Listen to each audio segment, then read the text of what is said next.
Hey guys, welcome back to Wayno Reacts. I'm Wayno, and today I'll be breaking down my spoiler-free review for The Batman.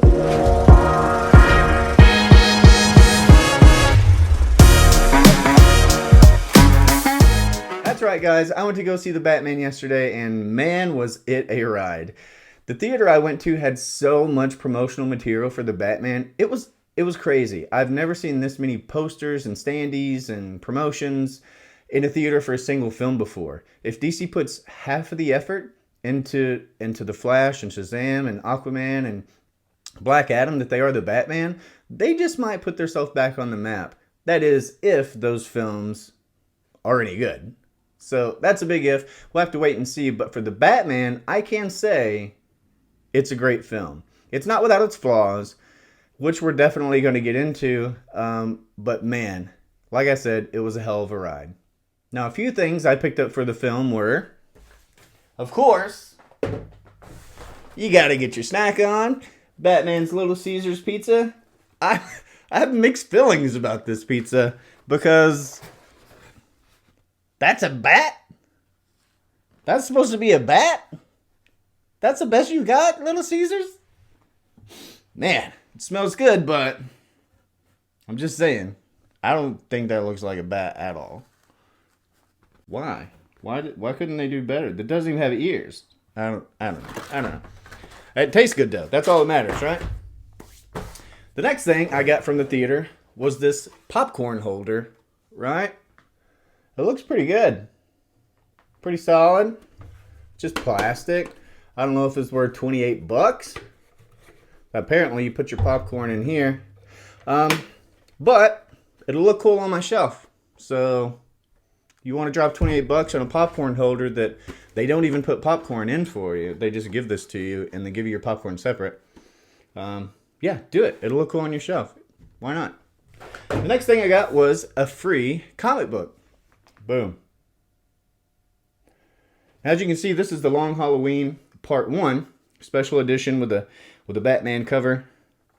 And it's basically just exactly what it says. It's the first part of Long Halloween. But it's a nice little collectible for kids and fans alike if you go see the film.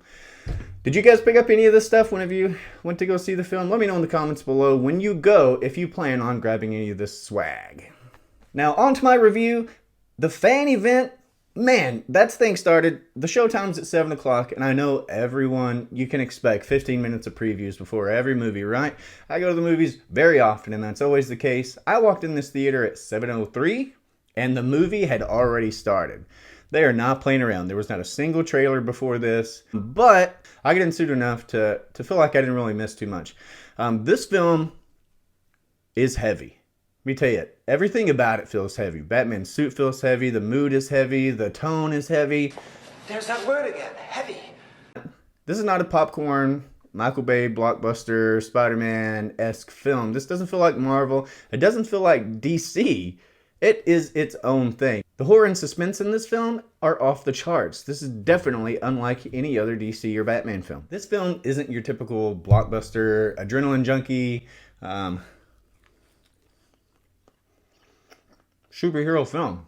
Something I really liked about The Batman is that they don't tell you anything you should already know. We don't have to see the Waynes get shot again. Oh no, not again. Batman's been on the big screen since 1989, y'all. We don't have to rehash that again. There was never a point in this film when I was bored. I was always interested in what was going on, and I like long films. But the thing I didn't like about this film was that it felt long.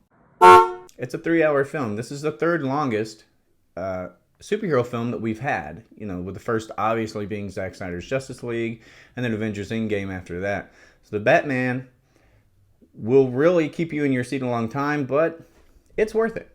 So there was never a time in the Batman when I was bored. I was never just kind of sighing or nodding off, waiting for the next scene to start. The film really always has some kind of character progression, a mystery you're trying to figure out, or an action piece that you can sink your teeth into. Now, Bruce Wayne is actually suited up as Batman in this film almost the entire film. I would say 80-85% of this film, he's in the cape and cowl. And because of that, we don't get to spend a lot of time with just Bruce Wayne. But it just so happens that in this film, Bruce Wayne is the Batman. And not everyone will like this. So I can see that being a divisive point in the film because we only have one character here. We don't have Bruce Wayne when he's out in public. We don't have Bruce Wayne when he's with Alfred. And then also Bruce Wayne when he's Batman. He's just always Batman. And there's not really anything wrong with that. That's just as believable of a scenario as him putting on a facade when he's in the public eye. He could very just as well not give a shit and just be himself all the time. Because someone who's in that state of mind, they're not going to want to put out that effort. They're not really going to care. He's focused on doing what he wants to do. A scene in the film, Alfred tries to convince him to do something, and he literally says, "I don't care." He really just doesn't give a damn about doing things that doesn't forward his own agenda. Now, Catwoman in this film also has her own agenda, and this can be viewed to an extent as a Catwoman origin story, because while when we do first meet Selina Kyle, she already has the costume and is already going out and doing things, she doesn't seem like the Catwoman we're used to seeing in the comics. For lack of a better term, she doesn't act like a cat.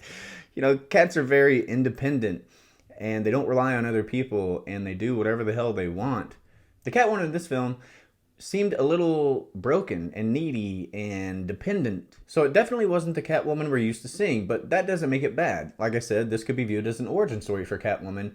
And in the sequel, which there are already talks for, we may see a very different, much more confident and skilled up version of Zoe Kravitz's Catwoman. Riddler in this film, however, is a worthy adversary. He's very, very intelligent, and you could certainly see this being like the ultimate take on someone trying to copy the Riddler if it happened in real life. There wasn't any outlandish or unbelievable plot points either. All this is very realistic, and you could see happening in real life if someone were that crazy. Riddler in this film did actually remind me a lot of Jigsaw in the Saw movies, even his voice. And he uses traps on people. Well, there's a couple similarities there, but Riddler in his own right is a really, really scary character in the film. Some of the things he does and when he's on social media and the positions he puts people in would literally be terrifying in real life. It was a very grounded approach to a character that's typically kind of colorful. Colin Farrow's Penguin in this film was a standout for me. He really did a great job. And in all the pictures, you don't even recognize Colin Farrell because of all the prosthetics on him. But his performance really does come through. And you can, if you just kind of watch the performance and the mannerisms, and you go, oh yeah, that is Colin Farrell. That's amazing. He did a great job emoting through all the prosthetics. And he's getting his own HBO Max spinoff. This is basically DC taking a page out of Marvel's book and using HBO Max as a platform to give their characters progression in between major motion pictures, which I think is an awesome idea, and I'm really looking forward to see how the Penguin really becomes the Penguin in this series. Now, we do get a bit of romance between the cat and the bat in this film, but they don't lean into it too far.